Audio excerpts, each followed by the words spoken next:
Five, four, three, two, one. All systems go. You're listening to Sudbury News Talk. I want to show you something.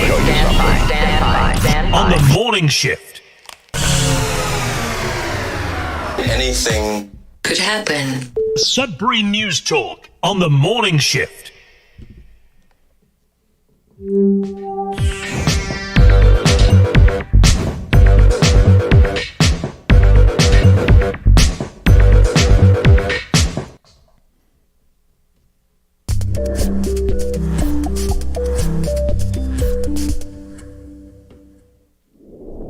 All right, welcome everyone to Sudbury News Talk on the morning shift. I'm AJ Walsh, glad to be here with you live on CKLU 96.7 FM and streaming at cklu.ca. You click on the Radio Player Canada app. You can listen to us anytime. Just by streaming us, you can also download the same Radio Player Canada app and take us with you and listen to us anywhere, anytime on your favorite device.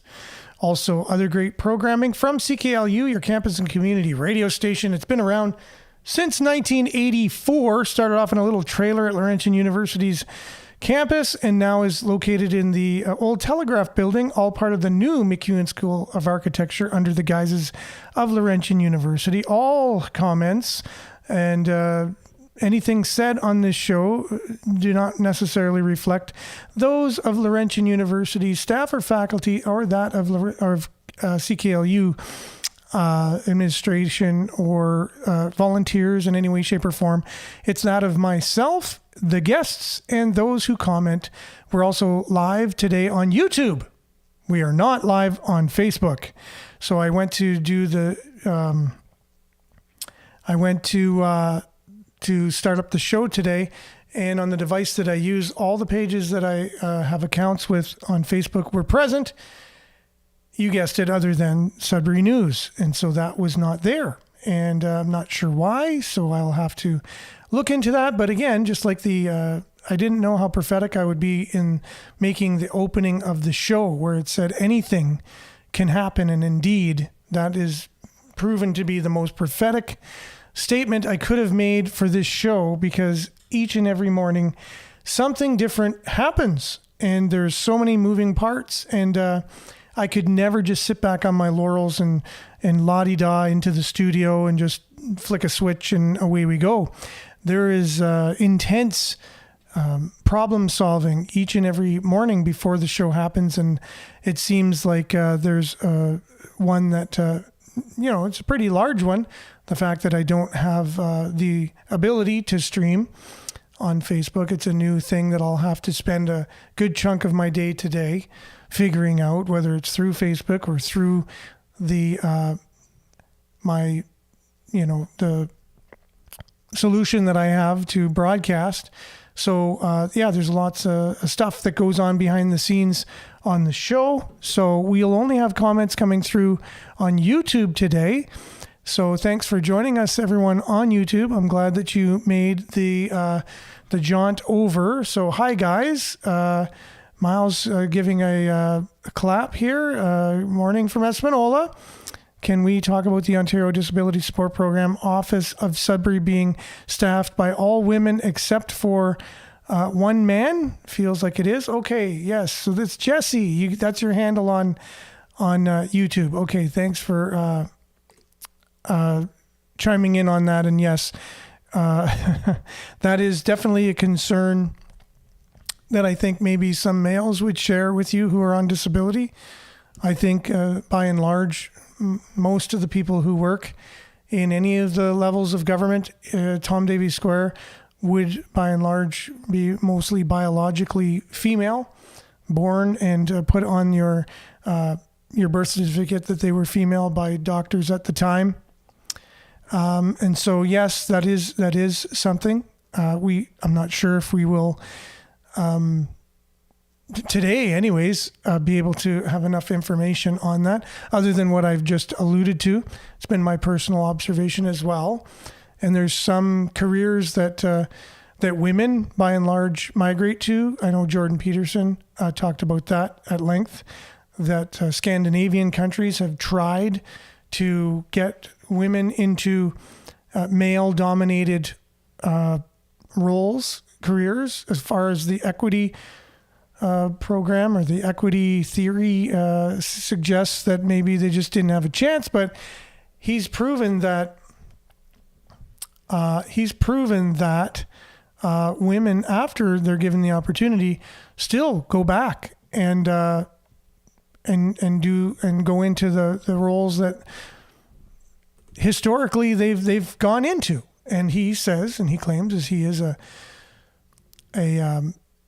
psychologist, a clinical psychologist, a very learned one, an academic, studied this for years and years and years and years, claims that that women, by and large, migrate to careers that mainly have to do with people and serving people, and males mainly go towards careers that deal with things and problem solving with things. Not to say that women can't be scientists or engineers or whatever and deal with the same things that mainly males deal with, or males cannot be nurses or, social workers or deal with people. But the studies have now been confirmed, or been out there, and now the data is confirmed that we just have a tendency to go towards certain careers. And it's not a matter of not having the chance, it's a matter of preference. Anyways, so that would be part of my my particular view on that particular subject. But let's dive right into some weather. We'll be back with some news, some headlines, maybe a deep dive or two, and maybe me complaining about why we're not able to be live on Facebook today. Not that you want to hear me complaining, but we'll be back with the weather right after this.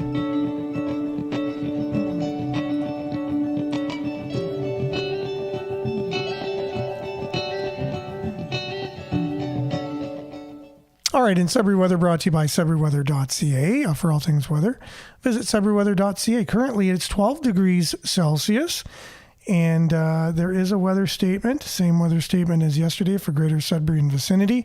High levels of air pollution have developed due to smoke from forest fires. Smoke plumes from forest fires in northeastern Ontario and Quebec have deteriorated the air quality right here. For more details, you can look at the Environment Canada website.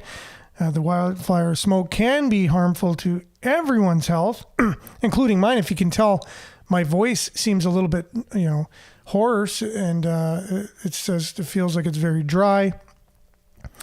And yeah, so it's affecting my voice on the show today. The people with lung disease, especially, heart disease, other adults, children, pregnant people who work outdoors are at high risk and experiencing health effects caused by wildfire smoke. Stop outdoor activities and contact your health provider if you or someone in your care experiences shortness of breath, wheezing, including asthma attacks, severe cough, dizziness, chest pains.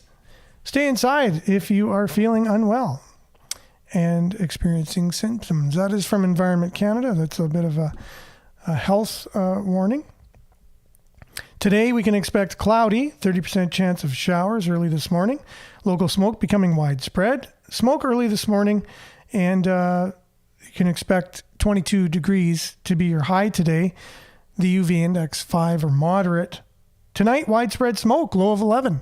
I guess that's the new ism for weather these days, is widespread smoke. And I know it's not an ism. I know it's just a new category, if you will. Widespread smoke. 24 is your high tomorrow. The UV index 8 or very high. So again, and then we can, 30% chance of showers on Saturday, high of 21. Sunday, 30% chance of showers, high of 18. Monday, 40% chance of showers, high of 23. That has changed drastically from the weather forecast just from yesterday, which we only had the Saturday with a chance of showers. Tuesday, mix of sun and cloud, high of 26. Wednesday, mix of sun and cloud, high of 26. Same thing for Tuesday and Wednesday. Look at your satellite here. over northern Ontario. That is of yesterday. Let's get a rolling satellite here picture. That is today.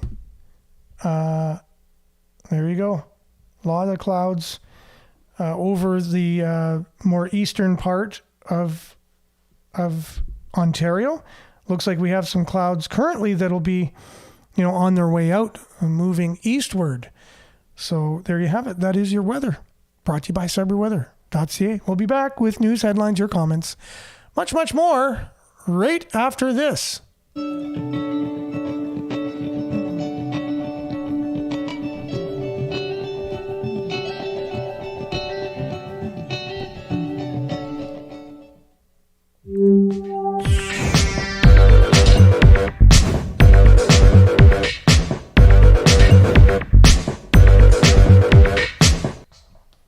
Okay, welcome back. Sudbury News Talk, where we share our news and views with the community. And we're basically just facilitating a community conversation on your station, CKLU 96.7 FM in the mornings, Monday through Friday, 7:30 to 8:30. A lot of comments coming in here from YouTube. Here is Jesse again chiming in. Back to the conversation about the disability benefits and the fight that you have with that, Jesse. We definitely feel your pain. It is not easy these days. That is something that I know I hear a lot about, is the amount that people are getting on disability, some of the situations there. It's a fight that you have for sure. And we definitely are for standing with people for common issues that we all face. Smoky, smoky, and smoky again. The birds here are squawking and flying low, for sure. I'm sure they're pretty PO'd with all this smoke going on, all the animals. Good morning, everyone, from Monique. Good morning, Miles. The eastern states are severely impacted by our forest fires, canceling baseball games. Now it's really bad when they're canceling baseball games. I think some flights out of New York City were also inhibited, as far as I could see. Good morning, Danica. Thanks for joining us on YouTube. Looks like, who knows, maybe this is a new thing. We're only going to be on YouTube, depending, right? We'll have to find out if we're able to fix the problem or not today with our Facebook Live. Denise says, for most of us, campfire... So most of us, it's a campfire, but some of us will be affected for sure. Good morning, David. Thanks for joining us on YouTube. Good morning. Stay safe. Please let it rain. Please. Yes.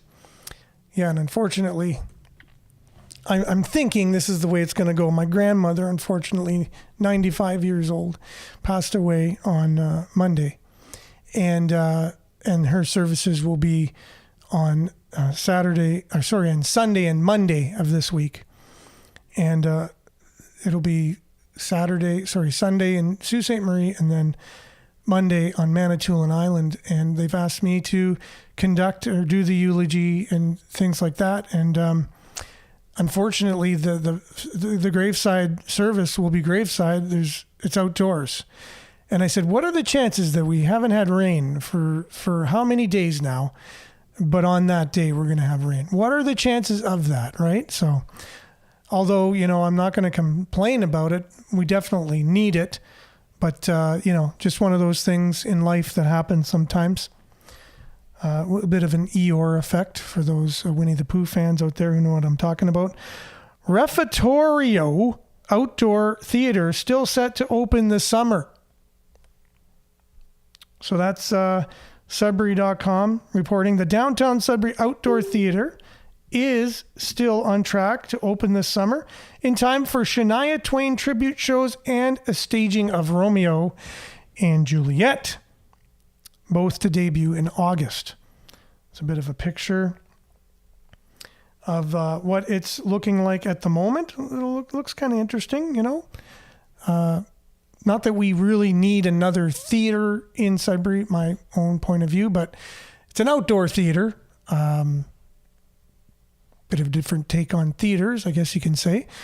I guess a lot of us need to be entertained to not think about our plight of what we're going through financially and what's going on around us and what we just came out of, possibly for the last 3 years. Who knows? Maybe it's good to just kind of entertain yourself to death. Well, Sudbury has the means to do that with all of our theaters we have. So here we go. Sorry for your loss. Thank you very much. Appreciate that. We should be vigilant and keep our eye on neighbors. Sorry for your loss. Thank you very much. I appreciate that, Denise. And thank you, Danica, as well. Much appreciated. I just shared a picture of my grandmother on my personal Facebook page. It was her birthday in the middle of May, and she passed away shortly after her 95th birthday. And we had a picture of her beside a Model A Ford that was made the very year she was born. And that was pretty cool, And so got to spend some time with her. She had all the family over for Mother's Day.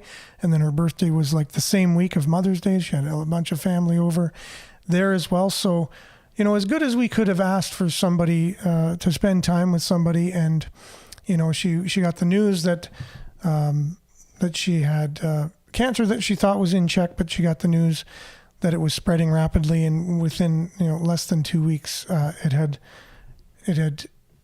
taken her, kind of thing, right? So, but she was 95 years old and she was a trooper, and I'm glad that I had such a long time to spend with her and so many great memories. So I'm just working on the eulogy now, so it's all in my mind, swirling around, trying to put it into coherent, 15 minutes or so.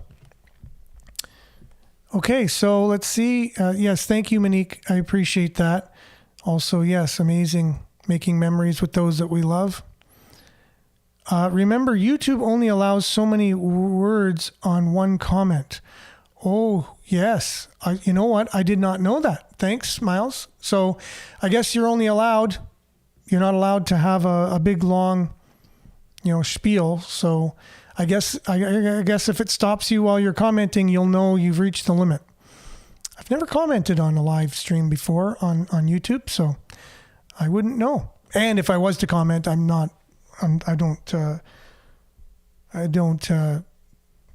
wouldn't be typing very much. It would just be kind of statements, short statements.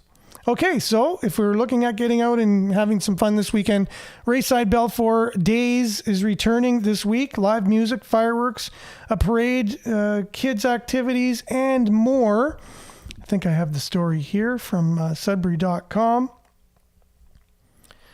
Yes, Rayside Balfour Days runs in the Azilda and Chelmsford areas this week. The event kicks off Whitewater Park today, June the 8th, with demonstrations from emergency services and music from Rolly Lafontaine, old friend of mine, and the Tremonics, kicking off the weekly Thursday night summer music series at Whitewater Park, followed by a fireworks show Friday. Oh, really? Followed by a fireworks show. I don't know. I think that's possibly not going to happen due to the fire ban. So Friday we'll see a concert. I think today's June the 8th. It says Friday, June the 8th. So there won't be fireworks, and Friday's not June the 8th. It is June the 9th. We'll see a concert at Chelmsford Arena featuring musicians Andy Lowe, Céline Tellier, Angelo Paquette, and Gavin Russo. On Saturday, June the 10th, there will be a parade in Chelmsford starting at 11 a.m., followed by a party in Cote Park at noon, and activities including live musicians, children's activities, vendors, and a barbecue. The Super Sound Explosion Tribute Concert, which is a ticketed event, runs at the Dr. Edgar Leclerc Center in Azilda Saturday, June the 10th, starting at 6 p.m. Full details of the event are available through the Cafe Heritage website. So go to Cafe Heritage, find out all the details on that, and get out and be part of the community. no matter where you live, everything's a stone's throw in the greater Sudbury area, so you can enjoy all the festivities. But probably no fireworks, I'm just saying. This is interesting. Brush fire reported near Falconbridge Road. Motorists asked to stay away. And so let's see here. I think they had more on that here on their... No, they didn't. They didn't have any more on that. But I know that we had somebody sharing a story. So Cliff, longtime listener and viewer, says the cop passed me at the set of lights and closed the road just as I got to the fire. The M&R chopper even joined the party. At first, I thought it was a vehicle that crashed and caught fire because the ambulance arrived right after the police. There's a picture of that. I can't make it any bigger. Well, I guess I can share it full screen, but he has a picture here of the helicopter and the smoke right at the scene yesterday. Fire near Garson Falconbridge. And I'll just now squeeze that back down. Close it. And anyways, so it was reported near Falconbridge Road. So anyone traveling yesterday in that direction would definitely know what we're talking about. Currently, the roads are open again. Might be a deep dive today. First of all, some of your comments here. Great White North, love the handle. Lost my grandmother to cancer in 2008. She would have been 104 next week. Oh my goodness. Wow. And sorry to hear that. Thank you very much. And again, I love Great White North. That's so cool. The birds are fleeing fires, but clean water and some feed out can help them if you can. Oh, I see what you mean. Yeah. Put some feed out. Hopefully the bears don't show up. But anyways, it is what it is. I'm sure all wildlife are trying to get out of the forests, right? A lot of people were saying something about noticing Canada geese more than usual flying above, and maybe that is due somewhat to the fires. We don't know. We really need to water all of the surrounding forest and bush. And Brian says, I'm a little late for the party. Good morning, y'all. Good morning, Brian. Thanks for being with us. Could be a bit of part of our deep dive today. Federal government embarrasses our military. Canadian soldiers short of gear. Sun's political columnist Lauren Gunter talks about that. If we have time for that, we'll go back to that. Also, Tom Mulcair talks about David Johnston's testimony. And we talk a lot about that whole thing with David Johnston being the special rapporteur into interference from foreign characters, foreign interference from countries that we wouldn't want to be interfering with our country. But anyways, this whole David Johnston as a special rapporteur thing going on. Tom Mulcair, of all people, basically sounds like a conservative when he's talking about the situation. And maybe we'll have a little bit from him later. I didn't have a chance to queue up the videos, unfortunately. Reason being, not realizing why our Facebook wasn't part of our selection for pages on Facebook to live stream to. It was just not there for the first time in history. Love this story here. Sudbury Police want to thank Good Samaritan who helped officer with violent suspect. Greater Sudbury Police had an incident 2 days ago, I believe. Let's just get the story here. From Ian, I believe, Darren McDonald of CTV Northern Ontario News. Sudbury Police want to thank a resident who helped one of their officers subdue a violent suspect. The incident took place on Beatty Street near Elm Street around 5 p.m. On June the 3rd, when police responded to a complaint, a man was threatening people in the area. When the officer arrived on scene and asked the individual to leave, the man became aggressive and assaulted the officer. Police said on a social media post on yesterday, while the officer attempted to place the individual under arrest, he continued to resist and assault the officer, making it difficult to arrest the man. That's when a Good Samaritan stepped in and stopped his vehicle and helped the officer until backup arrived on the scene. Now, this is the thing. Unfortunately, the Good Samaritan left the scene before officers were able to identify him. Police said, adding, "If you are the kind community member who stopped to help our officer, please call the on-duty staff sergeant's office. The number to call is 705-675-9171, extension 2609, and you are asked to leave your name and number. We are very grateful for the assistance you provided and we would like to properly thank you," police said. So great on the Good Samaritan for helping out our law enforcement in making an arrest in downtown Sudbury. But maybe the Good Samaritan wants to remain unknown and wants to just do a good deed and not to be publicly recognized. But if, again, it doesn't need to be publicly recognized, they just want to say thank you. So 675-9171, extension 2609 will, and again, just what a really great act of bravery, and something I think all of us can commend, and we thank you from Sudbury News and CKLU for your bravery and being a Good Samaritan and helping out our local law enforcement. Okay, so we'll come back to some of the comments a little bit later as they. Oh yeah, so here you go. So evacuation order for area west of Sudbury. An out-of-control wildfire west of Sudbury has grown to more than 1,000 hectares, prompting officials to issue an evacuation order.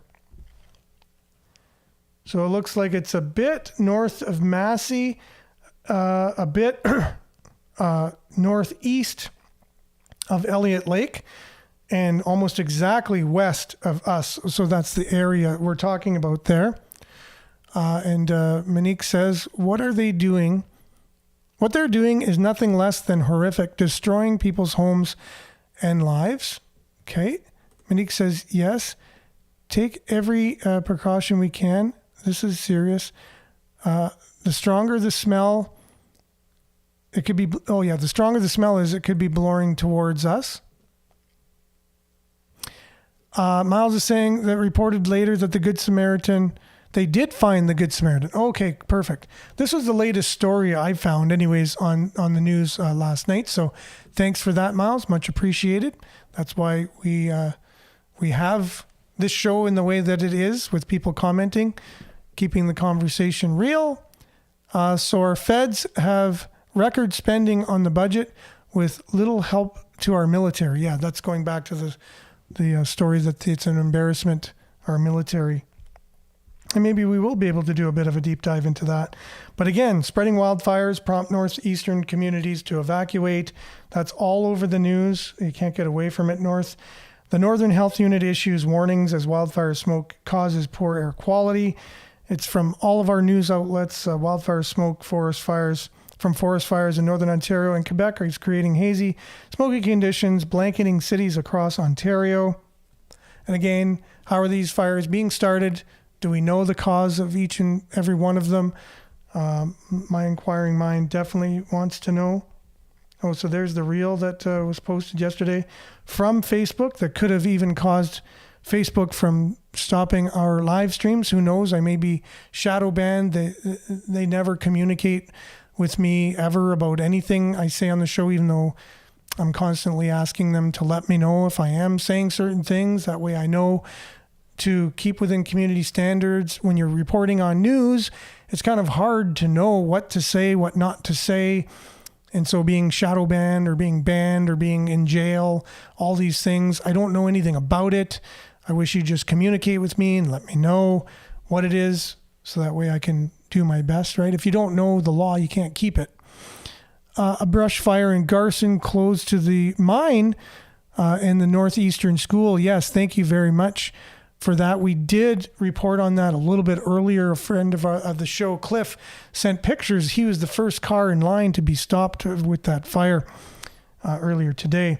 So let's see if I can load these up while I continue to ramble on with the Canadian military situation while that's loading. So here's a Sudbury Star, coming from the Sudbury Star, but it is a Toronto Sun reporter talking about the military situation with our military being sent into battle without the proper gear. And that should never happen at all if we're sending money every which way but loose to help out, things that Justin Trudeau and his government are helping. You would think that one of the main things you would make sure you would help first would be our military and make sure they have what they need. They're basically putting their lives on the line. They're being literally shot at and bombs thrown at them, right? So here you go. We'll just be back right after this. And I apologize for not having it already ready, but unfortunately, with getting the show running this morning, it was impossible. We'll be right back. You may remember this past winter that we learned we'd sent about 100 Canadian troops to Poland. They were there to help train Ukrainians to fight the Russians. But we'd sent them without a cook. And the Department of National Defense had said, well, just eat out at local restaurants and submit the bills and we'll pay you back right away. But months had gone by and none of these troops had been reimbursed.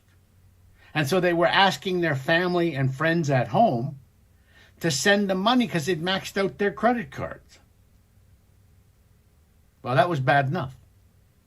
But now we find out something worse. We have troops in Latvia in a NATO exercise designed to discourage the Russians from invading that little country that lies on the Russian border. And what's happened there? Well, we sent some of our troops without the proper helmets. We've put them in harm's way in live fire exercises without the standard helmets, for crying out loud. I mean, can you believe that? We would actually ask people to put their lives on the line for their country and for Western democracies without sending with proper helmets. So they've had to buy their own helmets. And some of them don't have proper bulletproof vests. And some of them don't have rain gear. So they're stuck there in Latvia without helmets, without rain ponchos, without bulletproof vests that fit properly. And they've had to buy their own or have people who they know in Canada send them the equipment that they need. And to make matters worse, about half of our units don't have anti-tank weapons. They don't have anti-drone systems. So if the Russians were to send drones over, we wouldn't know they were there until after they'd attacked. It's disgusting. It borders on criminal in my mind. But at the very least, it's disgusting that the Liberals would ask people to serve their country in the most dangerous way without giving them the adequate equipment. And here's the kicker. In Latvia, we are training right next to Danes. The Danes are fully kitted out. They have all the right equipment. They have all the right helmets and vests. They have rain ponchos. And much of the equipment is Canadian made. And the Danes got it from Canadian suppliers, which means the equipment is there. The reason our troops don't have it is that the Liberals have always had a disdain for our military. They have no respect for them. They don't mind neglecting them. And the bureaucrats in Ottawa aren't working in the office and they don't care. They're not being able to find the right equipment, buy it, and ship it to Latvia. The Danes can do that with our own equipment, but not the Department of National Defense and not the Trudeau government. See what I mean about being disgusting? For Post Media, I'm Lorne Gunter. Well, you make some good points there, and I think Justin Trudeau has some really good photos with the military. So I think, if anything, Justin Trudeau has used the military to take some really awesome pictures. Now, he just needs to equip them with the things they need to help them do their job. And so it makes some really good points there. I'm just not sure what kind of state our country is in, to tell you the truth. It's been baffling my mind for some time. I just wanted to go through, I save a lot of the things that we have on the show, but Denise is saying they sent everything to Ukraine and left us defenseless. And yeah, so again, the idea of the billions of dollars we're sending to other countries, which is fine by me if you have the means. If you're a multi-billionaire and you want to give $1 million to someone to help them, go at it. Why would I complain? However, if you're the prime minister of a country and you're using the citizens' tax dollars to just give money away, that's a little bit different. It's like if someone went into your bank account and said, yeah, but so-and-so needs the help. I'm just going to take it out of your bank account. There's no difference between tax dollars being given away and someone doing that. There's really no difference. But why then would you not at least make sure that your own military have the proper gear that they need? And yes, both my grandfathers fought in the Second World War. Both of them were shot twice. Both of them went back and fought again because they believed in what they were fighting for. When they came back, they were very jaded, however.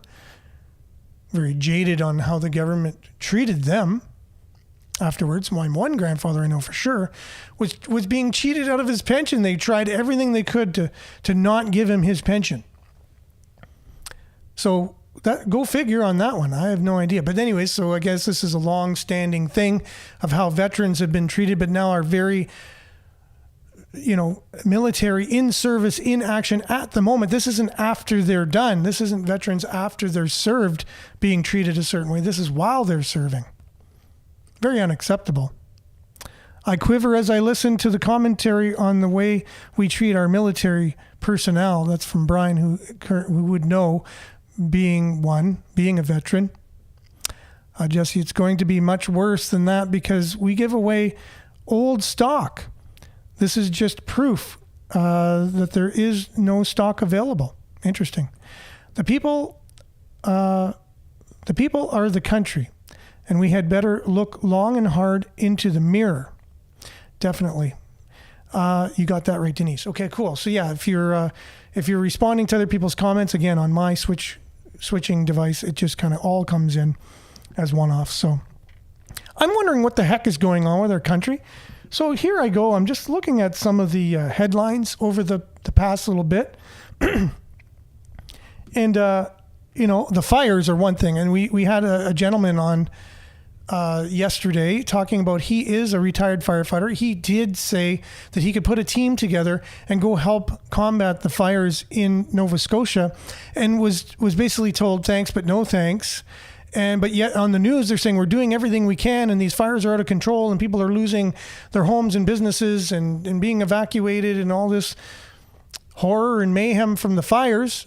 But yet they told several people that had the capabilities to not bother coming and helping. And so he's scratching his head. What the heck's up with that? So here's our military not being properly given the things that they need. We're making the military clothing and things in our country, and we're supplying them to other countries who are alongside our own military, who we don't even have the same things they have, and it was made in Canada. So just that alone, if you only had that alone to talk about, is a government competent or incompetent? Either that or, you know what I mean? Did they not know? If they'd known, then they're incompetent. If they didn't know, are they going to change it? So that's what you ask yourself. But I think the more we go down the rabbit hole, I think incompetence begins to be the only thing I can think of. So let's get this. So there's the military. There's the fires going on that aren't really being, dealt with properly. If you're a government, what's your job to do? What's your job to do if you're a government? It's to make sure that things like this are taken care of. Military, a huge one. Like, who else is going to take care of the military other than the government? And who else is responsible for wildfires and making sure that the proper services are in place to combat them? Right? So how are they handling those two things? Those are two things just in the news, today. But this one from a little while back, Dr. Teresa Tam lists climate change and capitalism and colonialism also, and the patriarchy, which you get the doctrine from the Marxist ideology, is now the drivers of negative health, which boils down to, if you're not aware of it, the white male who kind of colonialized the Western civilization is the reason of negative health. That's what that boils down to. I don't have a whole lot of time to explain that one. I will in the future, but I've just came through academia, college, university. I'm currently in a master's program, right? So I'm in academia right now, and that's what they're indoctrinating our young minds with. This stuff that everything we've done is bad. There's no good. It all has to be burned down. No pun intended, with all the wildfires going on. And society needs a reboot. And they're not really clear on what that reboot's going to look like, but you just got to trust them. But here you have Dr. Theresa Tam, who's Canada's chief medical officer, born in where? Raised where? Telling us that climate change is due to capitalism.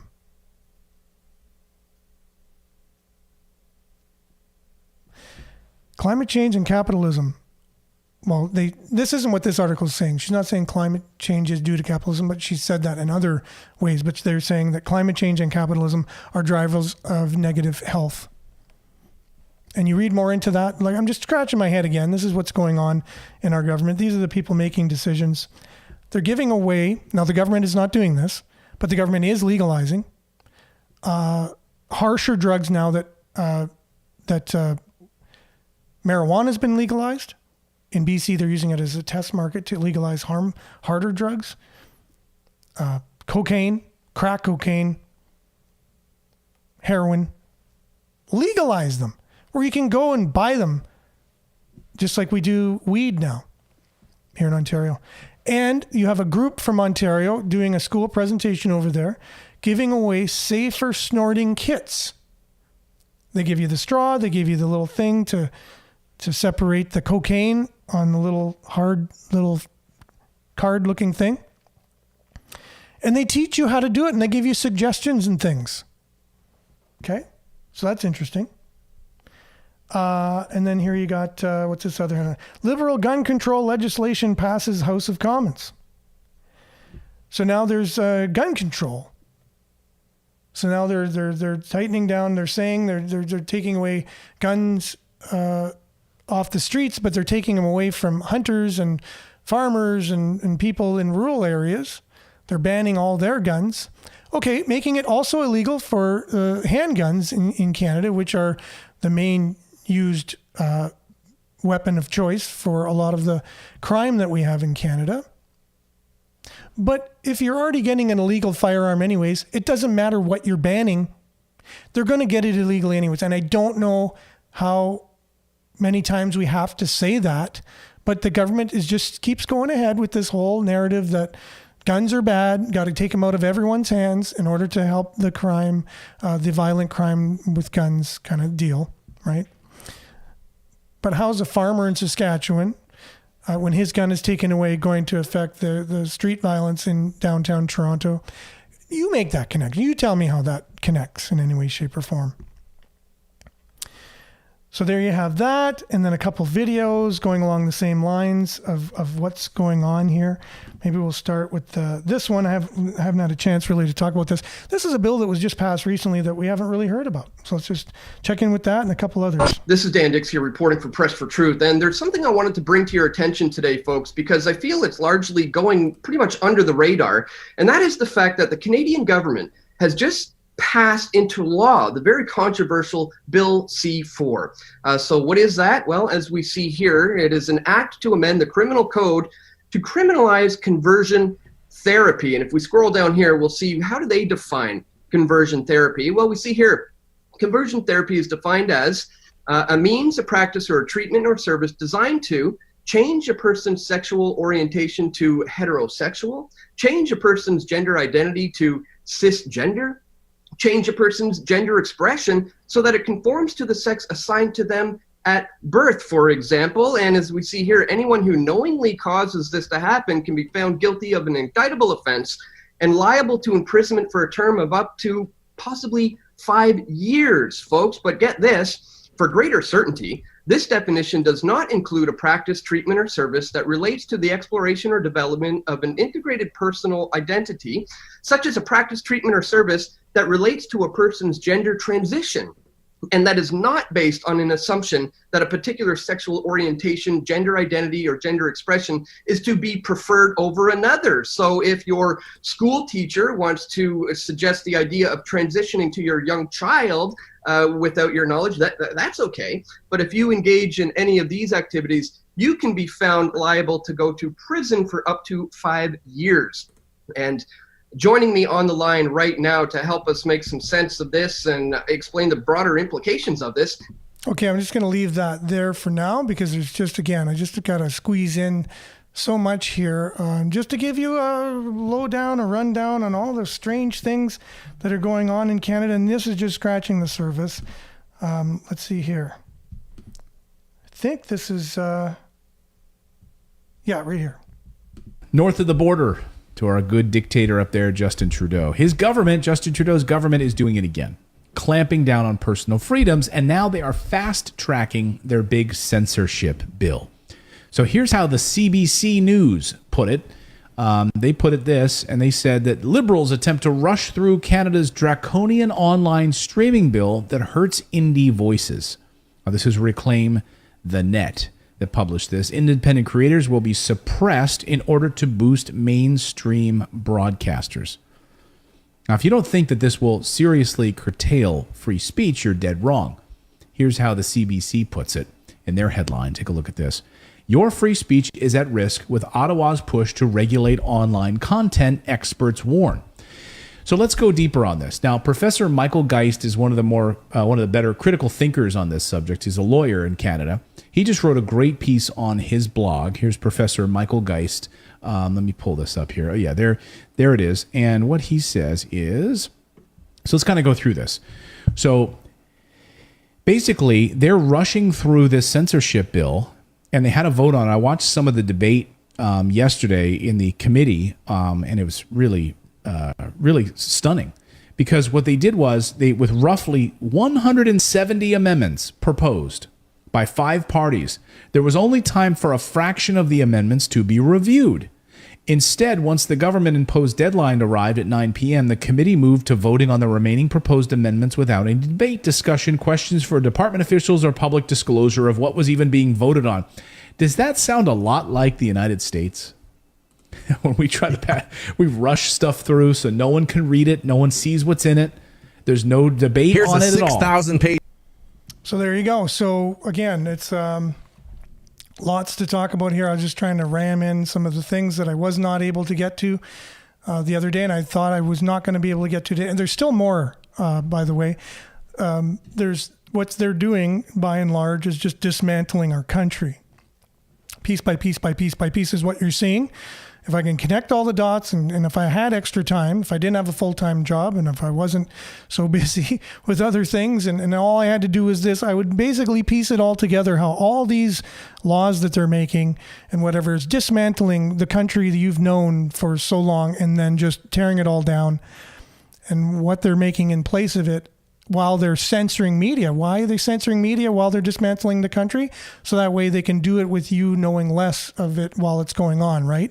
That's the only conclusion I can come to as we come to a conclusion of this show. Thank you so much for being with us on YouTube and on the radio, CKLU 96.7 FM. We'll be back, God willing, same time, same place, right here on CKLU 96.7 FM, and maybe even on Facebook Live, in which we weren't not able to do that today. We'll try and figure out what's going on there. Stay tuned now for Earshot Daily on CKLU. We'll be back.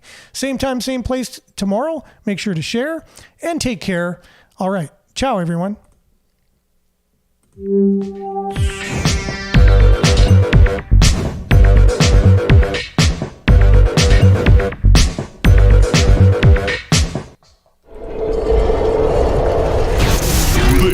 This is Sudbury News Talk on the morning shift.